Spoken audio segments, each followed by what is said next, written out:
Baiklah, bismillahirrahmanirrahim. Assalamualaikum warahmatullahi wabarakatuh. Salam sejahtera. Apa khabar bagi anda yang berada di luar sana yang mengikuti secara langsung siaran yang dibawakan oleh laman page UUM Press pada hari ini.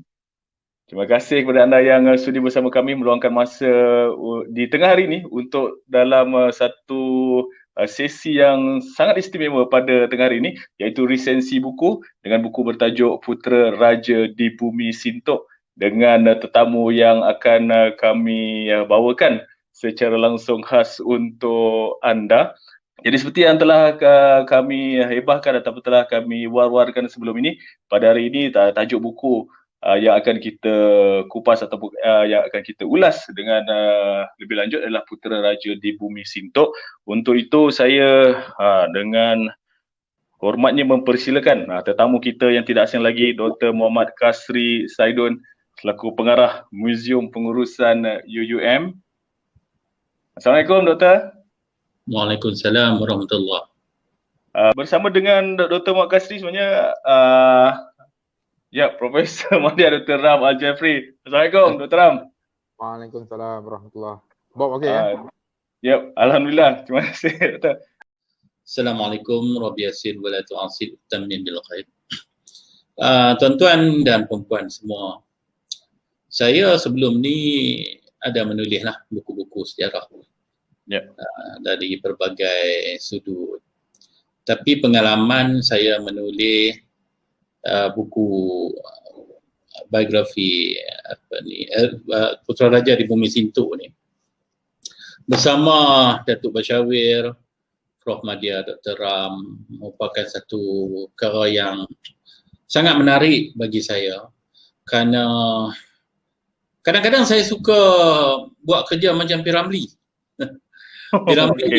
P. Ramlee dia suka buat kerja bila adanya sesuatu tekanan, maka sesuatu yang dapat diberi penumpuan dan terhasil. Jadi kami kena menyiapkan buku ni dalam tempoh yang tak begitu lama, dan saya dan Ram dan Datuk apa semua kami all out untuk memberi 10 tumpuan untuk menghasilkan buku ni. Bagi saya penghasilan buku ini mengisahkan tentang tuanku kita di Bumi Sintok ni sangat memberi makna. Yang pertama kerana of course lah tuanku adalah Chancellor kita dan kita bangga dengan dia, dengan tuanku lah kan. Minta maaf lah, saya kadang-kadang nak bercakap ni tak berapa pandai. Saya suka bercakap secara biasa, secara santai, harap tuan-tuan faham. Yang kedua, tradisi memimpin negara ini dia adalah sesuatu yang berterusan bagi negeri Kedah ini, dan kita lebih bangga apabila kawasan Sintok ni dulunya kawasan yang bergolak dengan ancaman keselamatan. Kalau kita lihat balik pada sejarah Sintok, kita mendapati bahawa kawasan ini penuh dengan gelora keselamatannya yang tersendiri. Ancaman, pembunuhan, ambush, tembak, letup, segala-galanya ada di sini. Dan lebih seronok bagi kita menulis tadi sebab watak menjaga keselamatan ini adalah salah seorangnya adalah tuanku kita sendiri. Dalam bahasa yang lebih mudah, iaitu di mana kita berdiri sekarang. Saya sekarang berdiri di pejabat UUM Press. Pejabat saya muzium yang jaraknya mungkin serlung lebih. Tapi kita jangan bayangkan sekarang, tapi kita kena bayangkan 60 tahun, 70 tahun dahulu. Ini adalah kawasan yang keselamatannya begitu terancam. Adakah kawasan ini berlaku pembunuhan? Adakah kawasan ini berlaku letupan dan serangan? Dan tiba-tiba pada masa itu seorang raja hari ini dah pun menyumbang bakti di tempat yang saya duduk selesa ni. Yang saya duduk ada aircon, ada semua selesa ini. Berarti tuanku Chancellor saya dah merasa perit kepayahan keselamatan pada masa itu. Yang ini yang menyebabkan saya begitu teruja untuk menulis. Bukan kerana tuanku kita seorang sultan maka kita teruja untuk memilih begitu, tidak. Tetapi pengalaman yang ada pada baginda,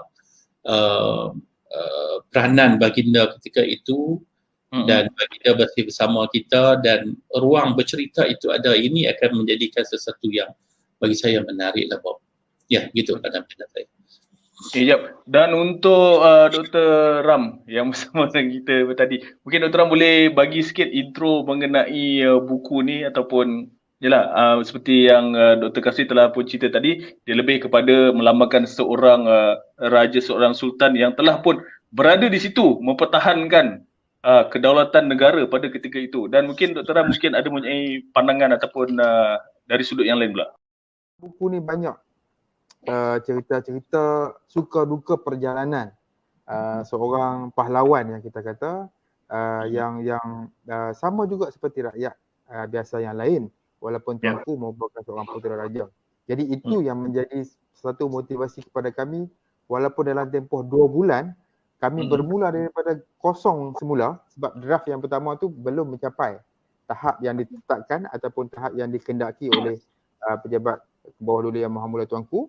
Jadi kami terpaksa menghasilkan satu manuskrip yang lain terus daripada yang asal. Jadi namun yang motivasi kami untuk menghasilkan ni adalah tuanku sendiri dan juga pengalaman pahit, manis, gelora dan juga rakyat-rakyat yang terlibat secara langsung dalam era komunis, insurgensi dan juga dalam era darurat. Jadi kalau dibaca, tapi kalau saya nak cerita semua tak boleh lah sebab nanti box pun tak beli. Betul tak? Jadi cerita ni saja. Yang menarik, saya ingat buku ni sangat menarik seperti yang saya tegaskan tadi, seluruh rakyat negeri Kedah khususnya dan juga amnya seluruh rakyat Malaysia perlu memiliki senaskah yang harganya saya ingat lebih kurang dalam RM180 sahaja, yang mana yang mengandungi suka duka cerita pengalaman pahit manis, bukan sahaja pejuang-pejuang negara yang terlibat dalam membebaskan negara kita dalam cengkaman komunis, tetapi juga kita dapat melihat betapa perjuangan untuk memerdekakan negara ni bukanlah sesuatu yang mudah, yang dapat dikecapi dalam keadaan yang selesa dan sebagainya. Ia memerlukan satu pengorbanan, dan yang menariknya pengorbanan ini dilakukan oleh seorang putera raja di bumi Sintok ini. Itu saja pengalaman saya, Bob. Jadi mungkin saya nak tanya sikit Dr. Ram, proses semasa menghasilkan buku ni. Dan seperti kita tahu, buku mengenai kisah-kisah diraja ni, kisah-kisah istana ni bukanlah sesuatu yang mudah untuk kita hasilkan. Dari segi bahasanya, dari segi protokolnya, dari segi faktanya. Dan itu adalah cabaran yang dihadapi oleh Dr. Ram, Dr. Kasri sendiri untuk bagaimana nak menepati protokol ataupun menepati kandungan yang sewajarnya untuk buku kategori istana begini, Dr. Ram. Mungkin boleh ceritakan sikit, Dr. Ram. Proses kita buat ni, selain daripada kita mengadakan interview ataupun membual bersama Kebawah Duli Yang Maha Mulia Tuanku Sultan sendiri, kita juga mendapat berkenan untuk membual Kebawah Duli Yang Maha Mulia Tuanku Sultanah. Kemudian pihak yang mengesahkan ni secara umumnya kita boleh katakan bahawa di pihak tentera juga kita sangat dibantu oleh Tan Sri Panglima Muhammad Azumi yang merupakan rakan karib Kebawah Duli Yang Maha Mulia Tuanku semasa dalam perkhidmatan tentera. Pada masa yang sama, di pihak tuanku, pejabat Kebawah Duli Yang Maha Mulia Tuanku sendiri yang mengesahkan ataupun yang membaca dan juga memberi kredit lah kepada buku ni, dan dengan orang kata verification daripada 2 orang ataupun 2 pejabat ni, maka terhasillah buku ni. Dan dalam masa yang sama juga kita juga dalam satu kajian kita dari segi validity-nya, dari segi reliability-nya kita sangat-sangat jaga. Setiap interview yang kita buat bersama dengan rakan-rakan Kebawah Duli Yang Maha Mulia Tuanku, kita verify, kita kebetulan salah seorang penulis kita, Dr. Kasri, adalah seorang yang ahli dalam bidang sejarah. Dia sendiri juga boleh verify, dan dalam masa yang sama kita buat cross check dengan beberapa orang pihak-pihak lain untuk mengesahkan fakta yang diceritakan dan sebagainya. Dan alhamdulillah saya ingat dengan penghasilan buku ni, saya dimaklumkan Bahru Muhammad Tengku pun sendiri sangat gembira dengan terhasilnya buku ni, dan alhamdulillah saya rasa mengharapkanlah buku ni mendapat ataupun menjadi satu sumbangan kecil UUM kepada bukan sahaja masyarakat di UUM tetapi juga di Kedah dan juga di Malaysia seperti yang saya sebut tadi. InsyaAllah Bob, tak rugi dari segi fakta, dari segi sebab kalau buku-buku yang diterbitkan oleh penerbit, terutamanya penerbit UUM, memang dari segi keaslian fakta, dari segi ada penilaiannya dan sebagainya tu, memang kita tak akan memandang rendah ataupun memandang remeh, sebab kita adalah penerbit buku ilmiah. Jadi fakta-fakta kita mestilah berdasarkan fakta, berdasarkan penyelidikan, berdasarkan kajian yang menghasilkan ataupun yang akan memberi satu penemuan ataupun ilmu baru yang boleh dimanfaatkan oleh masyarakat, insya-Allah. Itu saja, Bob. Saya rasa itu saja daripada saya. Terima kasih sekali kepada dua panel yang bersama dengan kita dan juga seluruh warga UUM yang mengikuti siaran ini secara langsung. Untuk itu sekian saja. Wabillahi taufiq wal hidayah. Wassalamualaikum warahmatullahi wabarakatuh. Terima kasih. Waalaikumsalam warahmatullahi